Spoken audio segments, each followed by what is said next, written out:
Hi everybody, so for today's recipe I'm going to make something that is really quick and easy. Well, it's quick to prepare, takes quite a long time to cook. In fact, if you've got a slow cooker, it's probably a perfect recipe to put in your slow cooker so you can start it off in the morning and have your dinner ready by the evening. So I'm going to show you how to prepare the vegetables and the other ingredients in a second, and then we'll get cooking and you'll just see how quick and easy it is.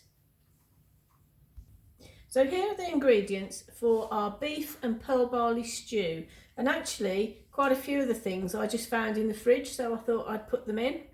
So we've got some beef.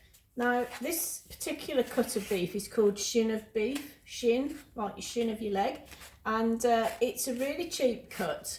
And if you notice all these sort of lines that you can see through it, that's what they call marbling. It's all the sort of connective tissue, which when you cook this slowly, all these kind of melt and make the meat all tender and melt in your mouth. So that's what we're going to use for this recipe.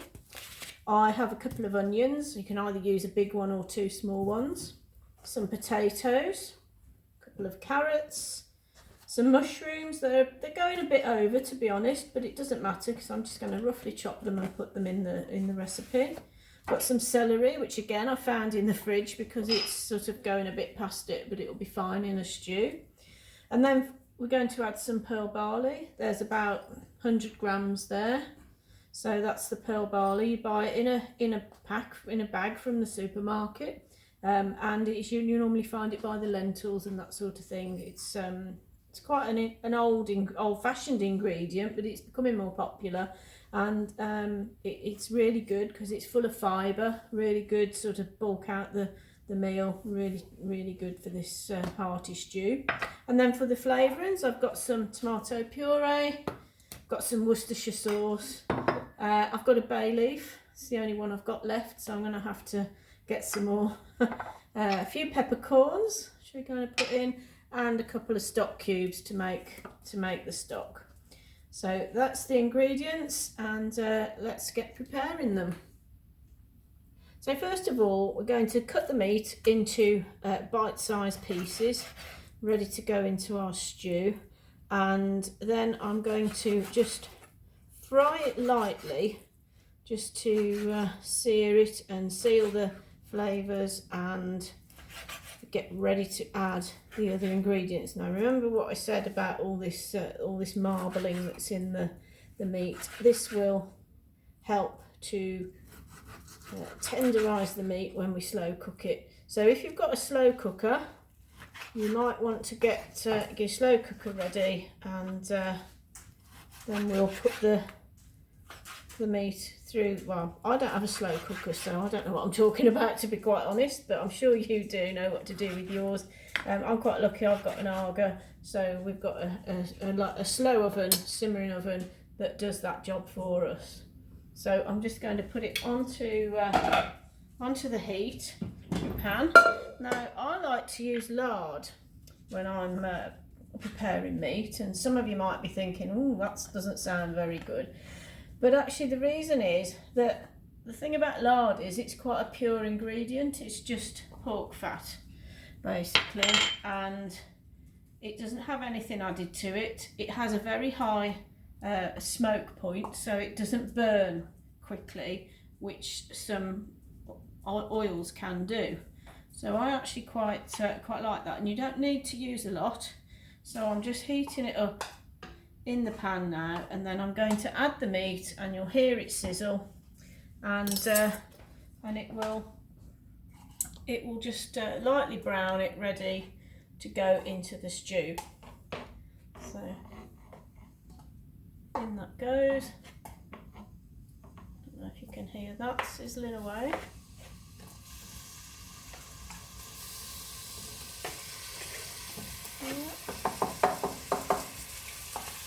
Just to coat it, and we'll just leave it with the lid off. So you can see some of the meat now is starting to brown up nicely, and when it's all brown all over, then I will be able to add the vegetables. So here's the meat, just lightly sautéed to just brown it slightly, and I'm going to leave it on this plate while that's my dog, sorry about that, while I prepare the vegetables. So here are all the vegetables prepared, just peeled and what have you. So now I'm going to start to prepare those. So we'll start with the potatoes. And I'm just going to cut these into biggish chunks that can go, whoops, drop one on the floor, oh, no you don't. So these will be going into the stew. This stew will serve about 4 people, so I've used 4 potatoes. So, okey-doke, so there's the potatoes. And next we've got carrots, and so they're all live today, they're all going on the floor. So now we're going to prepare the carrots, and we don't need to do anything too fancy, just really roughly chopping them. And I'm just going to cut them on a bit of an angle and keep turning the carrots so they come out as quite a nice shape, and just a rough chopping. So there we have the carrot all roughly chopped. Put those into the colander. Next we've got the onion. I've got 2 because they're only small. I thought with these it'd be quite nice to slice them into nice sort of rings rather than dicing them too finely.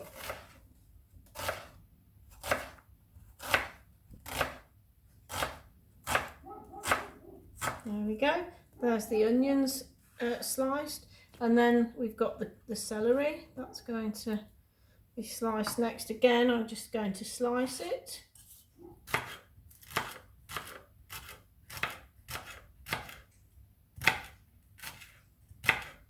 And again, the mushrooms, just going to roughly chop these into nice big chunky pieces.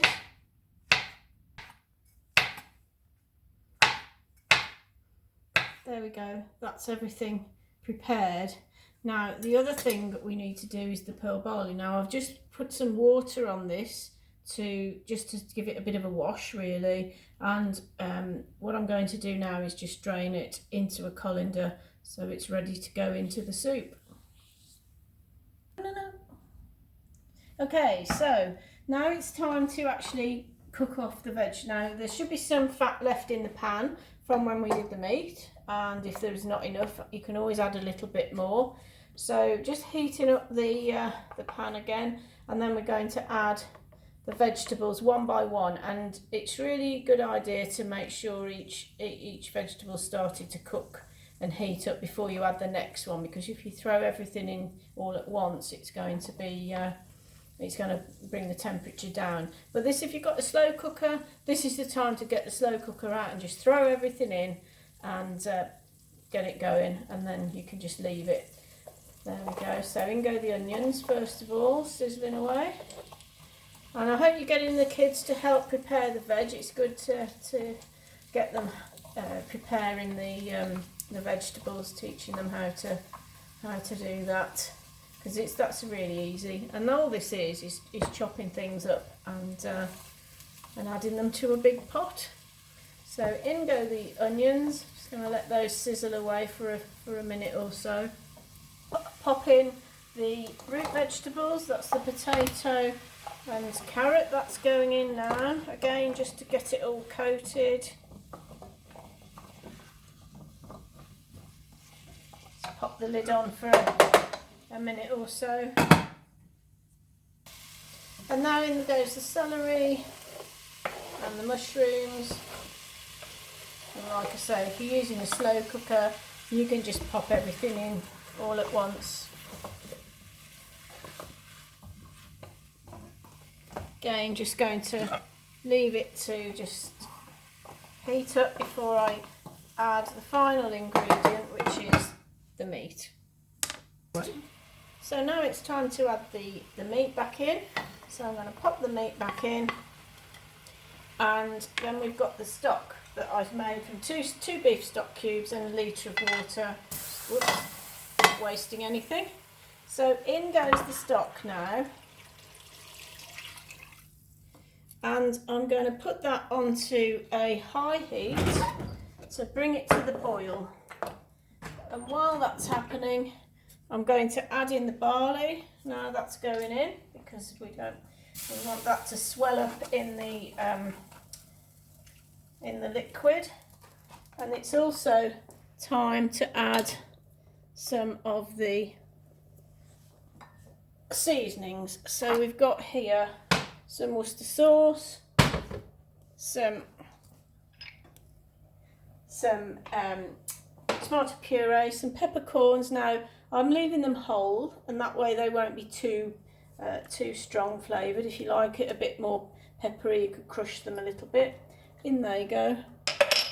In goes my bay leaf. It's my last one. I might have put 2 in if I'd had more. I'm going to put some tomato puree in. I find that gives it a bit of a zing. There we go. I'm not really measuring it. I think that's about a tablespoon. And give that a stir. And then we're going to add a touch of Worcestershire sauce, and we can adjust this later when we've tasted it. Okay, in it goes. Good thing for stews is Worcestershire sauce. Always have some of that in the house. So basically now we're going to bring it to the boil. Just keep an eye on it so that the barley doesn't collect at the bottom and all stick and burn. You don't need to keep stirring it. Just bring it to the boil, and then it can simmer. I'm going to put it in the oven. You could do that if you've got a conventional oven. You can just pop it into a low oven and leave it there for 2 or 3 hours. If you've got your slow cooker, you'll know what to do with that. Just leave it there all day. And the longer you leave it, the better, because the meat will tenderise and it will be delicious. Obviously at the end we'll check the seasoning. Now I might have to end this video once this goes into the oven, and then we'll do another one when it comes out. So do look out for part 2. Watch out for part 2 a bit later, and meanwhile we're just going to bring this to the boil, and then when it's brought to the boil, I will then be putting it into the simmering oven, or a low oven if you've got a low oven, and just leaving it there for as long as it takes.